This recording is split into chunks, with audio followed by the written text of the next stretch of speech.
Praise the Lord. இந்த நாளுக்கான தேவ வார்த்தை ஏசாயா 43 அதிகாரம் 19 வசனத்தினுடைய முதல் பகுதி.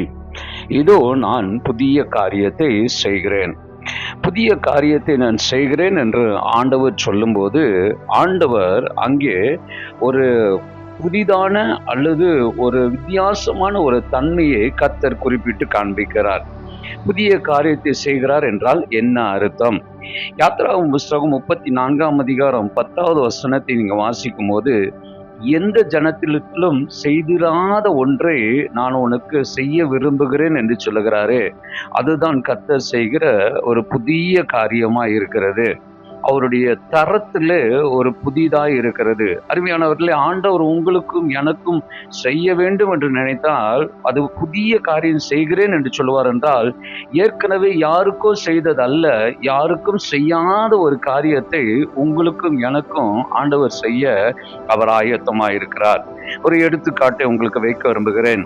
யாத்ராகமம் புஸ்தகம் 16 அதிகாரம் 31 வசனத்தை நீங்க வாசிக்கும் போது, இஸ்ரவேல் ஜனங்களுக்கு கர்த்தர் மன்னாவை கொடுத்தார்.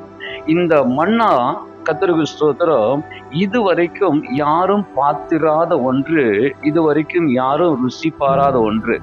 கர்த்தர் கொடுக்கும் புதியது பிசாசு கூட செய்ய முடியாதது. அதாவது நான் இப்படி சொல்லுவேன், அதற்கு நிகராக வேறு ஒன்றும் இருக்க முடியாது. நான் சொல்ல விரும்புகிறேன், கர்த்தர் உங்களுக்கு ஒரு புதிய காரியத்தை கர்த்தர் செய்வார் என்றால், யாருக்கும் செய்யாத, அதற்கு நிகராக ஒன்றும் இல்லாத ஒரு காரியத்தை தான் கர்த்தர் உங்களுக்கும் எனக்கும் செய்ய விரும்புகிறவராய் இருக்கிறார். ஆண்டவர் எப்பொழுதுமே டூப்ளிகேட்டை செய்து கொடுக்கிறவர் அல்லவே அல்ல.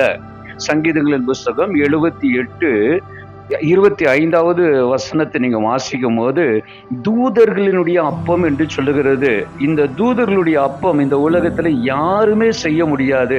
அப்போ எதுக்கும் நிகரில்லாத ஒன்றை கர்த்தர் நமக்கு செய்வார் என்றால், அதுதான் கர்த்தர் நமக்கு செய்கிற புதிய காரியம். நிச்சயமா உங்களுக்கு சொல்லுகிறேன், இதுவரைக்கும் கர்த்தர் உங்களுக்கு அநேக காரியங்களை செய்திருப்பார்.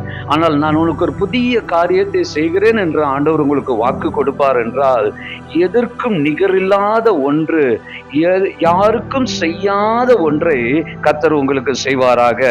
யோவான் எழுதின சுவிசேஷம் 2 அதிகாரம் 10 வசனத்துல கானாவூர் கல்யாணத்தை பற்றி நாம் அங்கே பார்க்கிறோம்.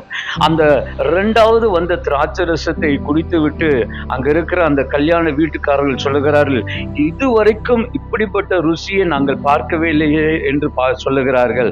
அப்படி என்றால் கர்த்தர் ஒரு காரியத்தை செய்வார் என்றால் அது யாரோடும் மேட்ச் பண்ண முடியாது, யாரோடும் ஒப்பிட முடியாது.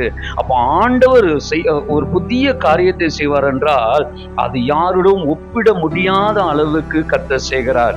இந்த 3 காரியத்தை உங்களுக்கு செய்வாராக.